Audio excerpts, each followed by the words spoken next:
My name is Darla McBride. I am the head band director of Timber Creek High School.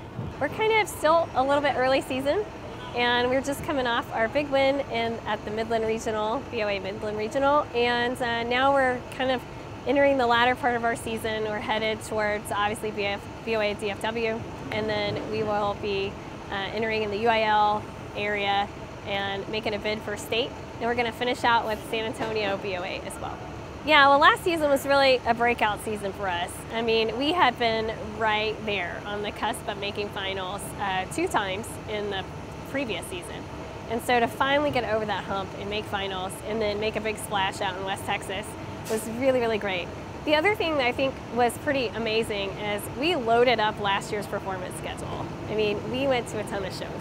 And I did that on purpose so that I can make sure our kids had mature performance skills coming into this next year.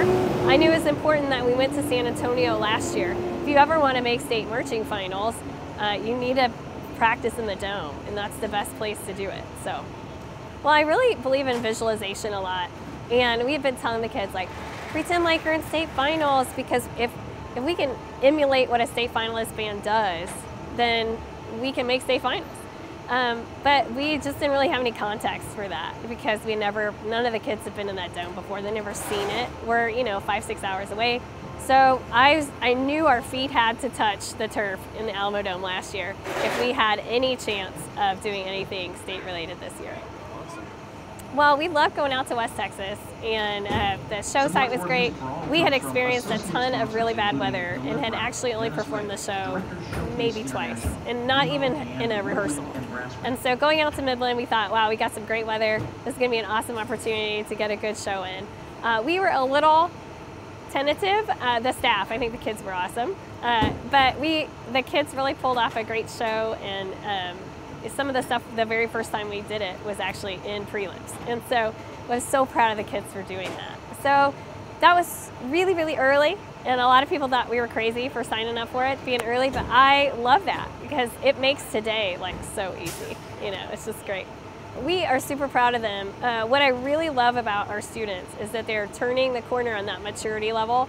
They're really turning into performant, like mature, committed performers, and they're showing a lot of good decision making in the moment. And so because of that, when we start the show, we trust that they're going to make great decisions on timing and wind adjustments and things like that. So they did not let us down today. They pulled that through and were pretty amazing. We knew we'd have to light it up at 8:30 in the morning. We got to wake everybody up. So yeah, we were happy to have that opportunity. So our show is from the ground up. And we have a new design team that we've started working with this year, and they are committed to giving us a great product. They've done a wonderful job, and this is kind of symbolic of us kind of doing a rebirth, kind of starting with them anew and going from the ground up. So we're using some Copeland, some Jonesy, some Johansson music, and kind of mixing it all together. So at the beginning, we're just emerging from the props. We have the little sprout on the flag. And, it's just really kicking things up with the Tinderland, having that beautiful lush moment. And then we go into some Michael Torkey green, and really that's where we get to display a lot of our gymnastics as far as playing and spinning. And, more colors happening, more color. And then we get to this beautiful ballad where, lush, beautifully designed swing flags come out. We have a wonderful saber dance work going on. And that's a beautiful moment where more and more flowers start emerging. And then we are not complete yet, but we'll be taking it home off into the sunset with our Copeland Symphony No. 3 when we get all of that finished and tied up together. So yeah, UIL is pretty crazy for us. So get this, Timber Creek, every time we have been at area, we have been the runner-up to go to state. And that's looked different based on the way that they've divided the areas over the years. So it's gotten increasingly harder every time. So the band's getting better, but the result still a little bit feels the same.